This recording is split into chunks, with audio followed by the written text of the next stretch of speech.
infrastructure, and public safety will come to order. Alyssa, call the roll. Senators Fitzwater. Here. Schnelting. Here. Brown. Gregory. Here. Shore. Here. Washington. Weber.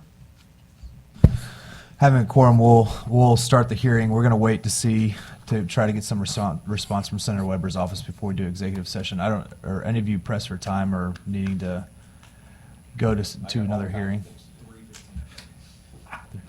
Okay. What's that?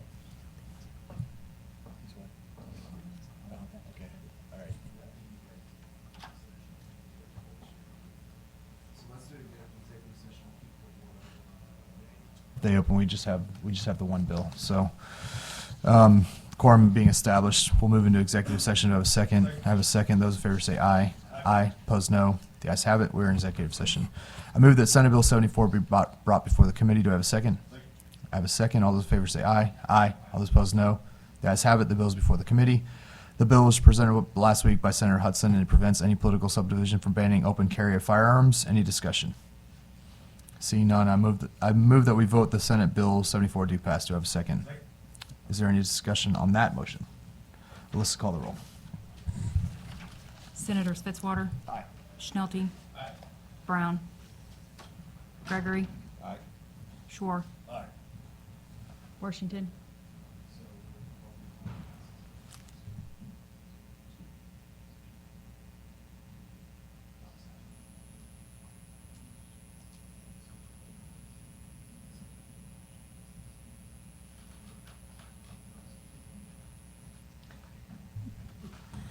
Senator Weber. No. 4-1. By your vote of 4-1, you voted do pass Senate Bill 74. I now move that we go out of executive session. Have a second. Have a second. All those in favor say aye. Aye. Opposed, no. The ayes have it. We are out of executive session. Now we'll go into public testimony on the bills before the committee. And we'll start with Senator Gregory on Senate Bill 165.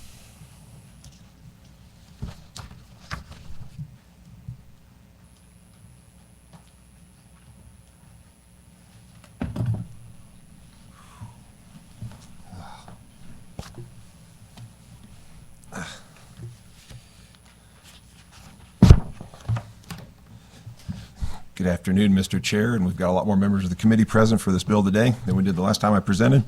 Curtis Gregory, Senator for the 21st District, Senate Bill 165, very straightforward and simple, so it's not going to take too very long. As what this would do would be to preclude inspections from our state troopers on places of business for like selling trailers or other agricultural products if they've got at least 5 other new motor vehicle franchises. So we're trying to think about, it would have been Orscheln's, where they've got places of business all over, that as long as that's here, they've got more than 5, they're going to be covered and not have to have inspections on these other places of business. So if they open a new store in Jefferson City or Marshall or wherever, they've already got the 5, we know they're good, and that's what this is going to do. So very straightforward, very simple. Questions for the sponsor? Seeing none. Anybody here to testify in favor of the bill?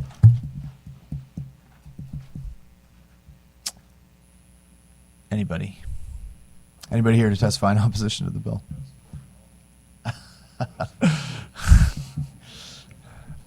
Anybody here for opposition? Seeing none. Anybody here for information purposes only? Well done, Senator. Any closing remarks? Thank you. That's what I like to see around here. All right, we'll go to Senator Crawford. I saw her wander in. Senator on Senate Bill 183. Proceed when you're ready.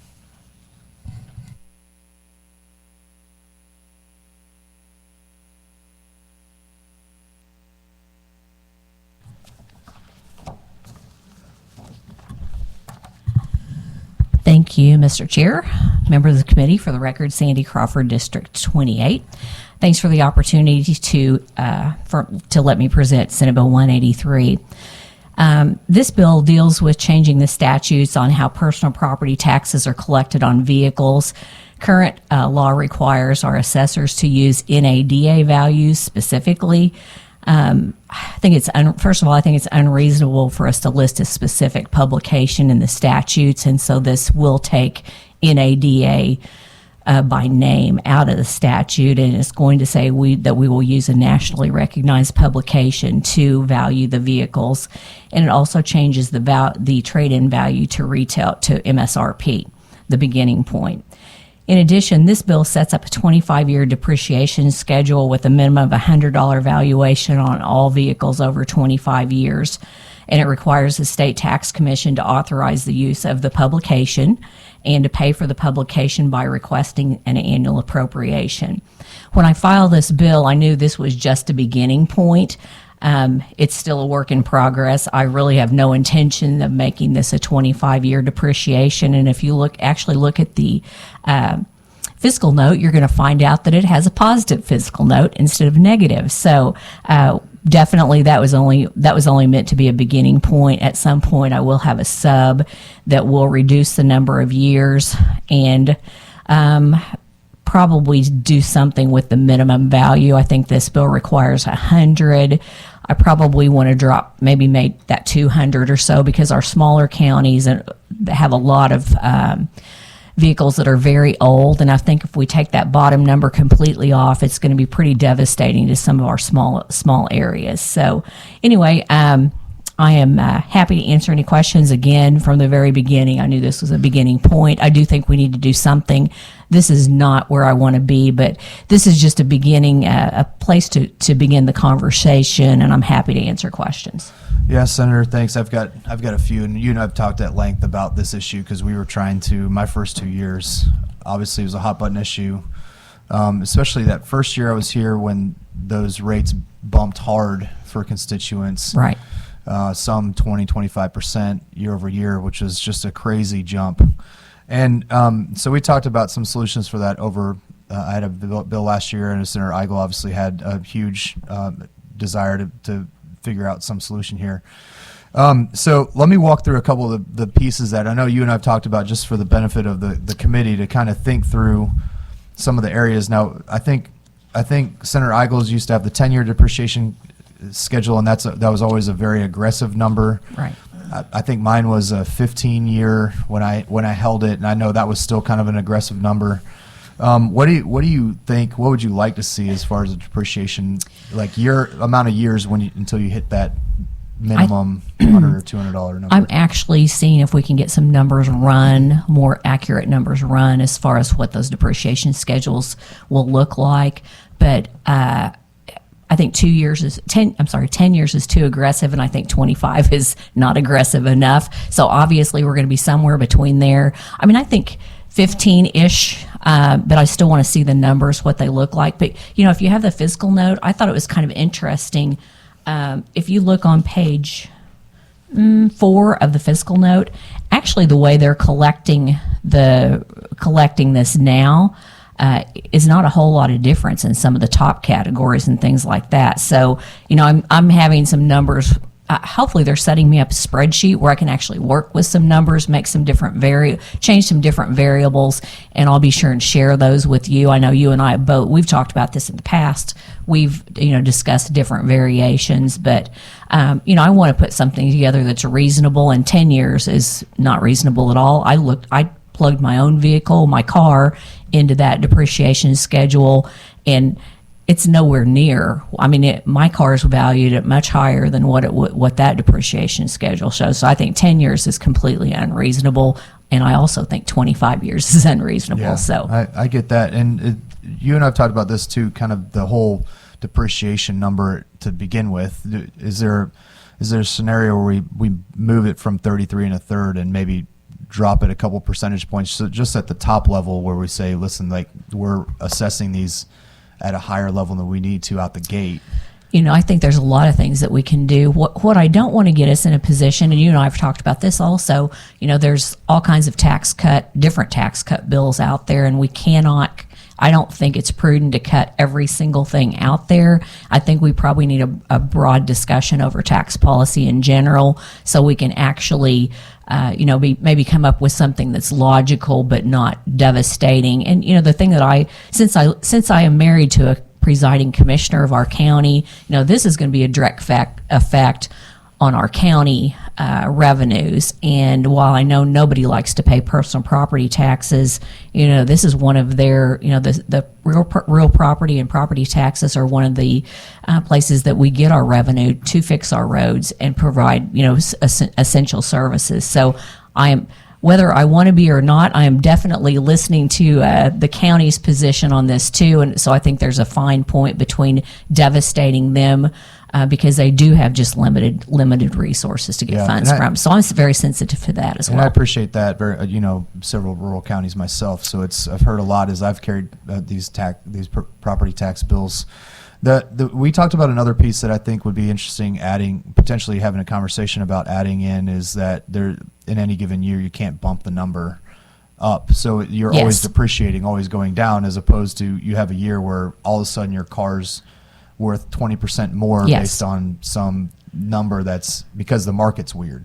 Well, Representative Reedy has a bill to that effect in the House that I think's already been heard in committee, if I remember correctly, and it specifically states you can never go up. Those values can never go up. And I think even if we do the depreciation schedules, I don't think there's anything wrong with putting that in statute as well, just as a stopgap. Yeah, I think if a version of this goes through the committee, I'd love to have a provision like that where it says, at least you're not going to have these weird years where I heard from so many constituents that having a 25% bump is a real kick in the teeth. And, Right. That seems like a logical way. I agree prevent with some you. of that. I agree. Okay. Any other questions by anybody on the committee? Sorry, it took a long time there. You and I are both passionate about this issue, so We I are. appreciate us getting to have a conversation about Right. it. So Agreed. no other questions? Anybody here to testify in support of the bill?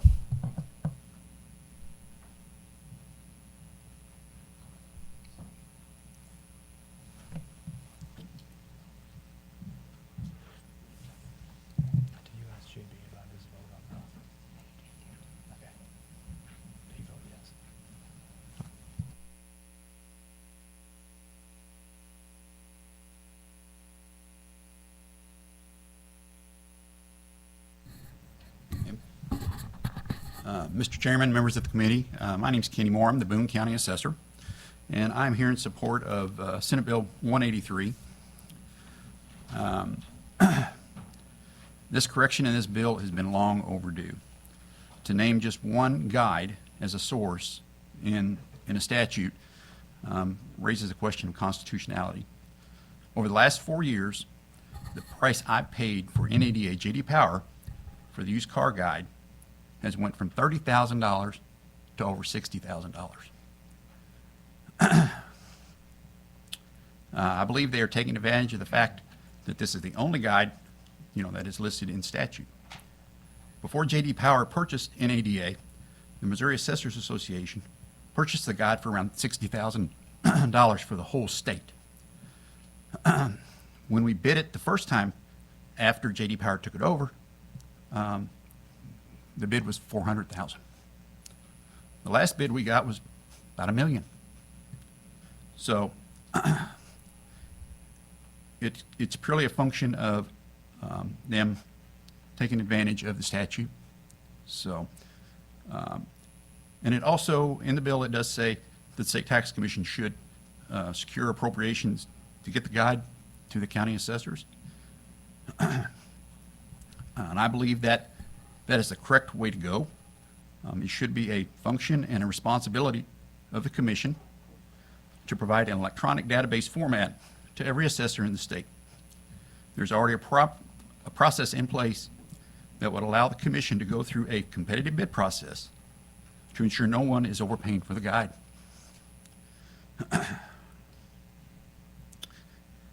And as far as the depreciation table goes, I'm sure most assessors in the state of Missouri would be more than willing to work with the senator that's sponsoring the bill on coming up with some kind of a solution there. And I would urge the committee to please vote to pass on this bill.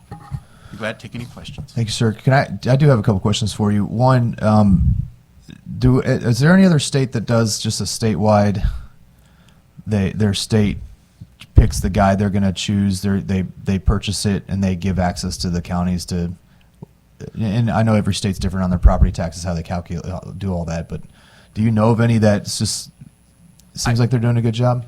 Yeah, I do. I believe that, I don't know the states, I've just heard that a lot of the, like, similar bodies that is our state tax commission do provide the numbers to the county as to how they're going to value the vehicle. Yeah, I mean, on the state level, for each county to have to purchase that, it just feels crazy, first of all, and secondly, that we don't give some authority to have a little bit of competition on who actually gets those contracts.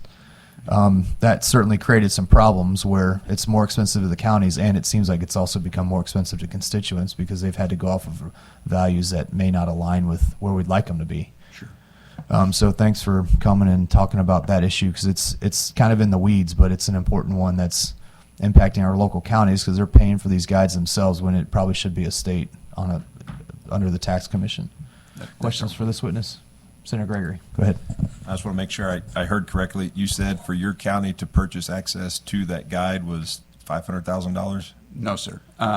When I'm in my first term as being assessor. I just got reelected to my second term. When I first took office, I was paying about $30,000 annually for that guide.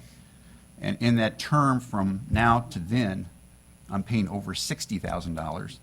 And the contract I have with them, it was a 3-year contract. I can opt out anytime I need to. But next year, it's going to go up to about $65,000. So every year, it's continually going up and up and up.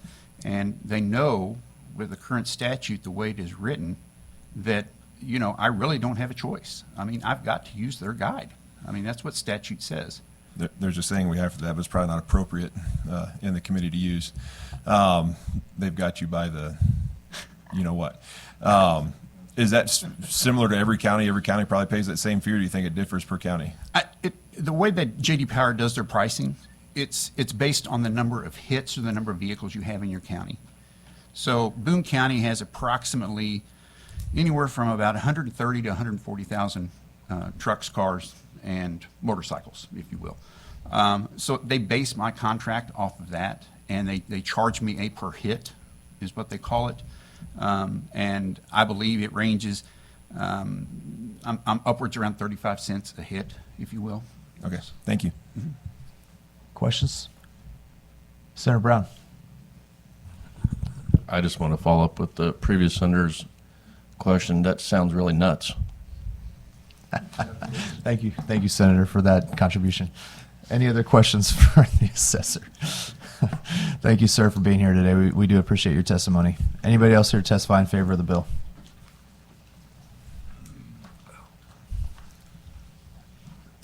Thanks.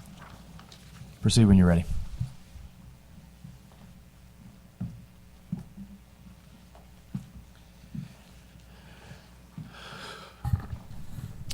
Afternoon, Mr. Chairman, members of the committee. Steve Hobbs, Missouri Association of Counties Executive Director, here to testify in favor of this legislation. I won't plow some of the same ground that's already been talked about by Kenny here just before me, but one thing I do want to emphasize is that I really applaud the work of the Assessors Association and the State Tax Commission and the bill sponsor for working together to first understand what the problem is and then come up with a solution that's actually going to save counties money, it's going to save the state money, but more importantly, it's going to be a better product for our taxpayers out there. Consistency is something that we should look forward to anytime we're talking about taxation. And having a consistent model for everyone to follow will be really important. On the comments on the number of years that were on that, it varies depends on where you live in the state. In my part of the world, and I'm a farmer for my real job, I have a 2004 International 18-wheeler that is worth $30,000 more now than what I gave for it at the time if I put it on the market. And so in rural areas, we tend to run our equipment longer. And And so it may be different than what it is in an urban area. And so that's the reason that depreciation is important for making sure that we have a reasonable amount of time. And so I would encourage the committee to look at the longer term on depreciation as compared to a shorter one. Steve, can With you? that, happy to answer any Yeah, questions. thanks for being here. Can you answer the question? I think the senator mentioned MSRPs being the starting number on some of these, and I think that in my conversations last year as I was negotiating this through, especially with the some of the staff with the Democratic Party, they were concerned about MSRPs being the starting number because people aren't always paying the MSRP. So how do you? Because it could potentially be a tax bump, and that's something I remember hearing last year was such a big deal when we had discussions on all these little pieces. Yeah, I think that is a concern, but I think that can be addressed by the rules as we go forward through this. If you take a certain percent discount right off the top, we all know that if you drive a new vehicle out of the parking lot that you're going to take a huge hit on depreciation. In the past, years ago, the State Tax Commission procured the book and provided it to the assessors. Over the years, the State Tax Commission, through downsizing, has not done that. And so the assessors put together a committee, and they go out and look. They get the book. Well, with the statute reading the way it is now, they can't do a competitive advantage. What the assessor from Boone was talking about is that number for the assessors negotiate that with J.D. Power right now. That number has gone up by $500,000. Okay, is there any expectation that that's going to come down? Well, it hasn't in the past 3 or 4 years. So that's the reason I think it's really important to get the state involved with the competitive bidding process. We'll get a better product. And just like in normal life, there are books out there that that if you go to one, it's going to be the highest value you're going to get on the vehicle, and others it's going to be lower. So I think there's ways that can be done through rule that will make this fair for everyone. I would hope so, because I don't want they're on the front end of it, especially to be paying a significantly more than is required, and especially once you drive a brand new car off the lot, it's depreciated so significantly. But if you remember that, that when the assessment is done on that, if it's done on MSRP, they automatically take a deduct on that before they start assessing those taxes on that. Just like on your real property, you go into the formula, which whether it's a house or farmland, it all comes to a different factor, and the assessed valuation is always way lower than the true valuation. Yeah, well, I mean, MSRPs are also out of control. I mean, it's like all wacky because of inflation, and there's some crazy numbers on new cars. So that I'm getting in the weeds on that, so we'll move on. But any other questions for Steve? Senator Gregory, go ahead. The provision at the end, and maybe I should have asked the senator this question: shall the assessed value be less than $100? I guess with the head nod, is that something we're looking at keeping in, or okay?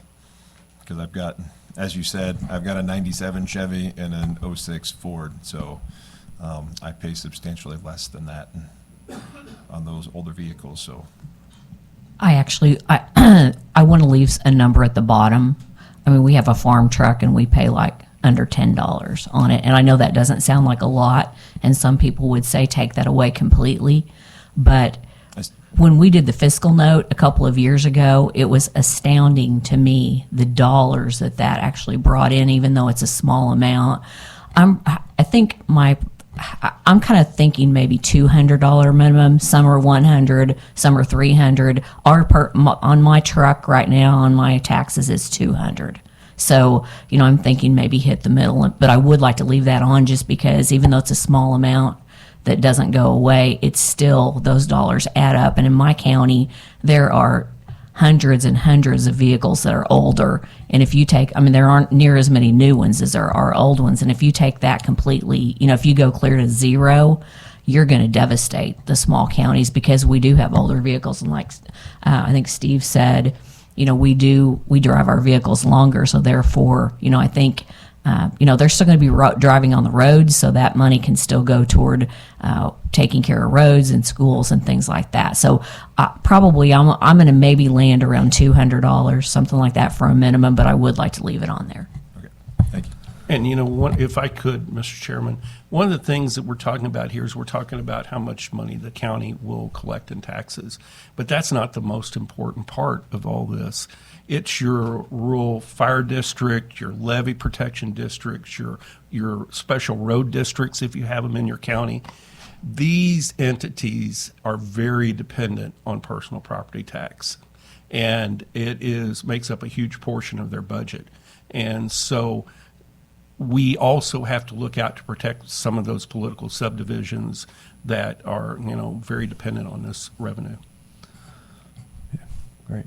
And there's also the reason to have a minimum at 100, 200, 300 is so you're not sending in a 75-cent check for your property taxes too. So there has to be, it doesn't make sense if it's not a $5 or more bill for a variety of reasons. Any other questions? See none. Thank you, Mr. Hobbs.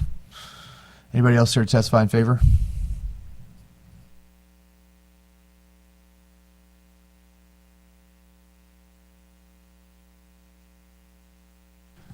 Good afternoon, Mr. Chairman, members of the committee. Mark Figgenbaum with Missouri Farm Bureau, testifying in favor of SB 183. Many of our members are concerned about increased assessments on their depreciating property, and we think that this is a step in the right direction. And that concludes my testimony. Thanks. Questions for the witness? Seeing none. Anybody else here to testify in favor? Anybody to testify in opposition? Anybody for informational purposes only? That'll conclude the hearing. Thank you, Senator. Any closing remarks? Nope, I appreciate the opportunity. Thank you. All right, we'll go to Senator Bean next. Senator Bean, if you hop up.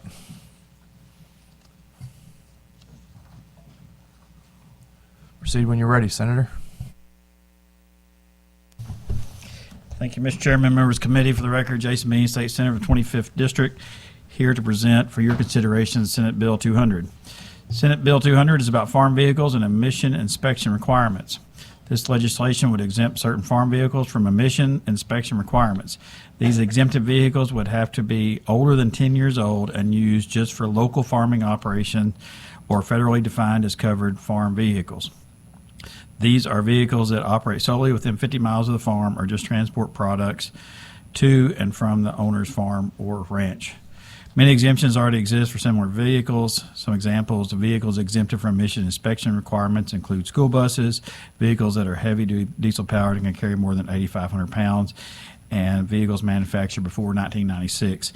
Just kind of a little bit of an example, if you run a vehicle like a 2002 or newer truck on the farm, those vehicles were designed to be over the road, driving at 70 miles an hour, not sitting at high idles in our turn rows or in elevator lots, sucking up all that dust, which causes a lot of problems. So with that, be happy to answer any questions. Questions for the sponsor? Senator Brown, go ahead.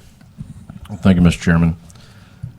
You're probably in the same boat that I am on this with as many trucks as we run on our farms, and I'll just use our farms as an example. But answer me this, what is it costing you a year, or somebody that would be similar in our situations, a year on those emission controls versus what those vehicles are actually worth? Because I think I know the answer to this, but I'll let you answer that. Senator, we've spent anywhere from $5,000 to $10,000 a year per vehicle. So a lot of times it ends up being way lot more what you're spending a year on emission controls and what that vehicle is actually worth. Because I've got a 23-year-old farm truck right now. I guarantee you, I couldn't sell for $2,500. It may cost me $3,000 a year to operate. Well, like I said, we've got some 2010s that are worth about $15,000 a piece, and we're spending $5,000 to $10,000 a year on just to keep them up on emissions. Now, what the emissions controls are costing us. Thank you. Any other questions? Seeing none. Anybody? Oh, Senator Gregory, go ahead. Sorry. When you reference some of those issues, like when you're talking about emissions control, what parts of those are you talking about that's the emissions control itself? Huh? Well, I mean, you've got particulate filters, you've got coolers, you've got, I mean, a number of things. But just kind of let y'all understand, when we're in harvest and what we're doing every other day, we're pulling the front grills out of trucks. We're washing those with high pressure hot water heater. We're washing those trucks every day. I don't care if it's 20 degrees out or 90. We're washing those out every day, just to try to keep those trucks running in the field. Because if we go down, I mean, we've got a 2 or 3 week window. A lot of times we don't get a truck back for 2 or 3 weeks. So we're doing everything we can just to keep them going. That's just to try to keep them going, and we do that every other day. And your DEF, particulate filters, the EGR coolers. You name it, the whole, and I mean, it's the whole system then that gets affected. So, and then when they talk about, you reference the over the road, those are the guys that they get loaded and they take off from here to California, and it's driving the whole time, as opposed to they're driving on blacktop the whole time, or concrete, whatever. And I'm assuming you're like me in a farm truck. Sometimes you start up at 7 o'clock in the morning and gravel roads, the elevator, and maybe a little bit of pavement here and there, and Yeah, and we're sitting there on a turn row, hopefully not waiting that long to be loaded. But you're sitting there, and that dust is going on. And when that fan really kicks up high, I mean, it's just dust all around you, and it's sucking that all into the system. Actually, they're just not designed to be on farms. That's all there is to it. But if we want to run, more modern equipment and support the economy, we're buying these trucks, and that's what we're facing. And the other thing too is these trucks run hotter. I mean, they just run hotter, and then when you're in fields, that's a safety factor too that we have to deal with, because they're running hotter, set the field on fire, then you got real problems. Senator Brown, go ahead. One more question, sorry.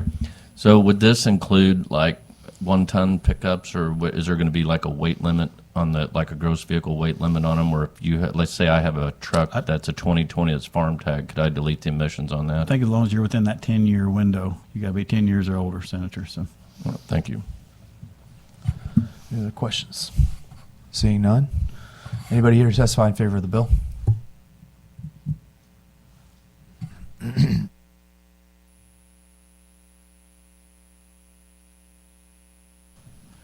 Good afternoon, Mr. Chairman, members of the committee. Mark Figgenbaum with Missouri Farm Bureau again, testifying in favor of SB200.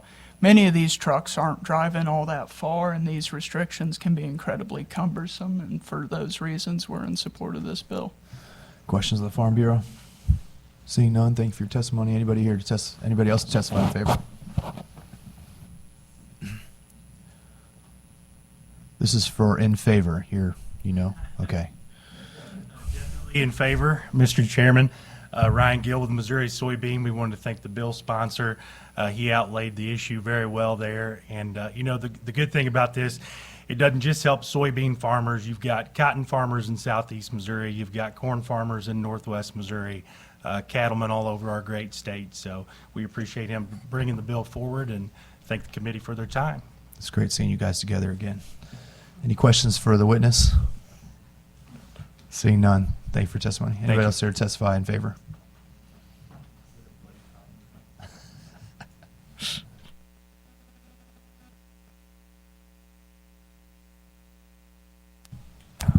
Mr. Chairman, members of the committee, my name is Jacob Knable with Missouri Corn Growers Association. We would also like to go on the record in support of this legislation and thank the bill sponsor for bringing it forward.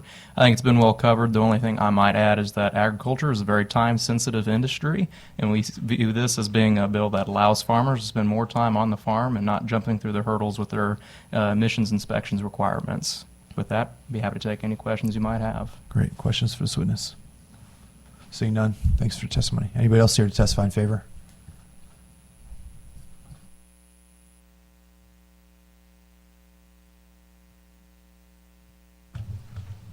Thank you, Chairman, members of the committee. My name is Megan Howerton here on behalf of the Missouri Pork Association in support of the bill.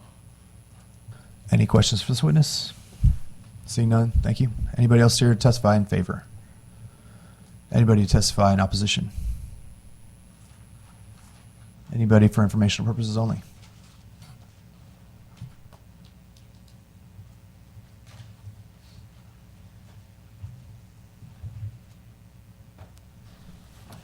Mr. Chairman, members of the committee, Patrick Flesh with MoDOT. For informational purposes only on what we see as some potential unintended consequences with this bill.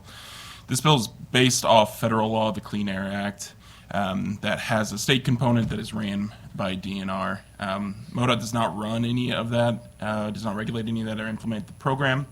However, if we're found in noncompliance after 18 months, our funding, federal funding for the state highway system could be at jeopardy. Either diverted or 100% could be withheld. So I wanted to share that with the committee and answer any questions. You think federal funding can be withheld because of this bill being passed? Potentially, yes, and we don't know that for sure. The feds never say if they're going to withhold. When we've seen changes to this statute in the past, they did alert us of potential violations. So Has anybody ever lost funding as a result of something like this being passed? I don't know about the historical of it, but besides the couple of years ago, we did get a warning of it, but it was never implemented fully. Any questions? Senator Brown. You said you were with MoDOT? Yes, sir. I love how you departments always come to these committees and are for informational purposes only, but it sounds like you're against the bill. So are you for it or against it? Yeah, we're not for it or against it. We just wanted to say that there was a potential impact to our funding for the federal law. Sounds like you're against it. Just for informational purposes, that's what Thank you, Mr. Chairman. Sure. Any other questions? Seeing none. Thank you. Yeah, thank you. Any other testimony for information only? That'll conclude the hearing. Senator Bean, would you like to conclude any concluding remarks? Thank you for your time. Thank you, sir. Senator Brown, you're up. Senate Bill 200. You're the last one. Take your time.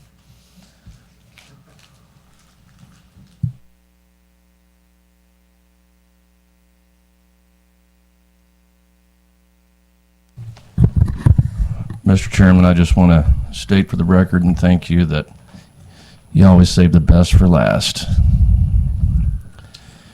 Good afternoon, Mr. Chairman, members of the committee. For the record, Senator Justin Brown representing the 16th Senatorial District. Today I'm here to present Senate Bill 189.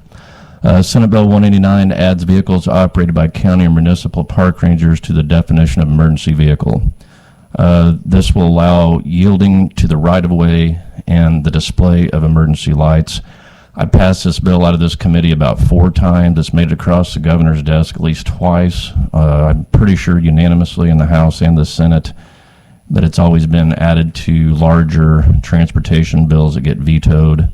I think the last time this bill made it to the governor's desk was in 2022, but it was vetoed for other reasons. And with that, I will take any questions. Thank you, Senator. This is my fault. I said Senate Bill 200. This is indeed Senate Bill 189. 189. Any questions for the sponsor? Seeing none, anybody here to testify in favor of the bill? Come on up. Make sure you fill out a witness form for our records and proceed when you're ready.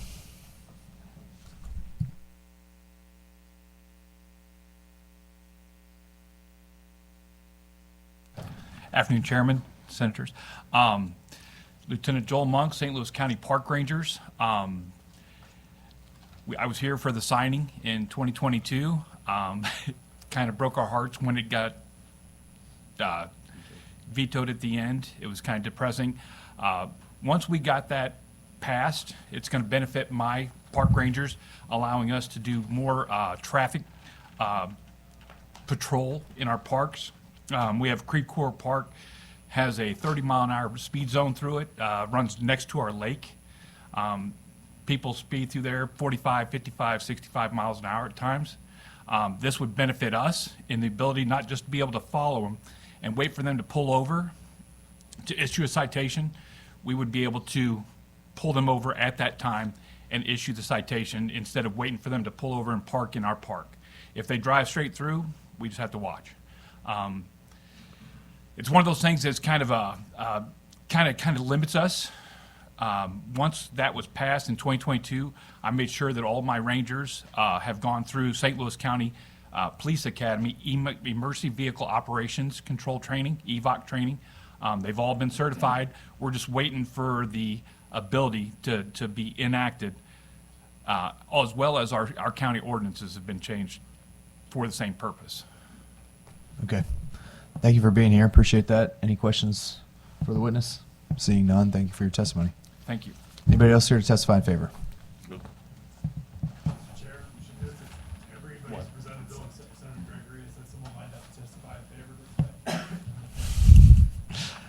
we'll put that in the record as noted. Mr. Chair, members of the committee, my name is Kaina Iman on behalf of the Missouri Park and Recreation Association. This has definitely been a job security bill for us, unfortunately. But we would like to see it pass again this year and hopefully not vetoed in a huge omnibus bill. Yeah.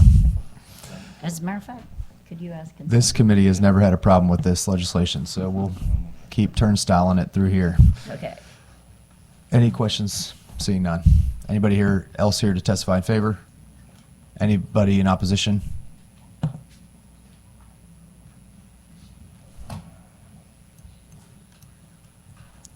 Just make sure you fill out a witness form for our records and proceed when you're ready.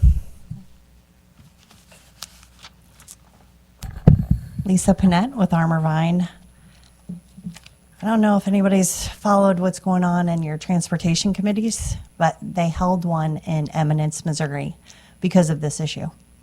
Because the park rangers, the federal park rangers, have been pulling over regular law-abiding citizens, even in places where they don't have authority. And Eminence is actually suing them right now, but it's a small community, so you can imagine how that's going to go for them taking on the feds. So they're already abusing their authority. I would suggest you all go back and watch the transportation hearing like I did. It's almost 3 hours long. And watch the many, many abuses with the citizens that are law-abiding citizens, I'll say again. And why would we then expand this model? It's already being abused against the citizens, and all we would be doing is saying we don't care and we're going to expand the model to give other people, the ability to be abused. Yeah, really quick, Lisa, Yeah. I got a question for you if your testimony's done. Yes. Just for clarity, is this for federal park rangers or for state park rangers, this legislation? Well, this is for state and county in particular. But This is for city and county. The state already I can answer that, Mr. Chairman, sorry. This is for the counties and the cities. The state already has this jurisdiction. In any state park, they can run lights, they can pull people over. What this lady's talking about is a federal jurisdiction, which we have no control over. I'm sure if it's down around Eminence, it would be Mark Twain National Forest Park Rangers. and that's correct. I mean, federal. But the state already has this jurisdiction. Basically, you have a park like Forest Park in St. Louis that's bigger than Central Park in New York City.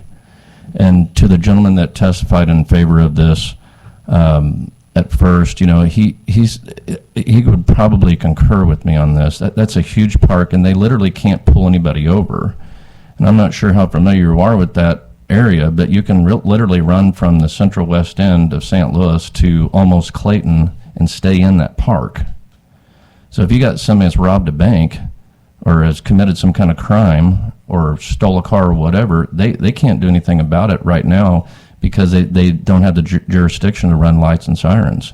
They have to wait till they pull over. So I guess if they pull over and use a restroom or go to the art museum before they decide to hit the interstate, then they can arrest them. But otherwise, they have no jurisdiction to pull them over. Or if they are in pursuit of somebody and they run through an intersection and hit somebody, then they're liable for it. And this just gives them the yield of right-of-way. So if they're running lights and sirens, the other cars have to yield to them if they're in pursuit of somebody. The other legislation, so I should just say, the other legislation, all that I've been reading is state and county. So if his is a little different, I still wouldn't want to expand it. But I do know that was federal park rangers in Eminence, but I don't care. I mean, either way, it's just another place for abuse. Okay, questions for the witness? Seeing none, thank you for your testimony. Thank you. Anybody else there to testify in opposition? Anybody for informational purposes only? Seeing none, that'll conclude the hearing. Senator Brown, any concluding thoughts? Yeah, I just want to say this is another tool that we can help our law enforcement agencies, and I really appreciate and thank our park rangers for this state because they have a thankless job sometimes too, and I think we all know that as well. And with that, I'm done. Thank you, Senator. Seeing no other business before the body, that will conclude our hearing. All those in favor of adjourning, say second. I get a second. Say aye. Aye. Opposed, no. Ayes have. The ayes appear to have it. The ayes do have it. We're adjourned.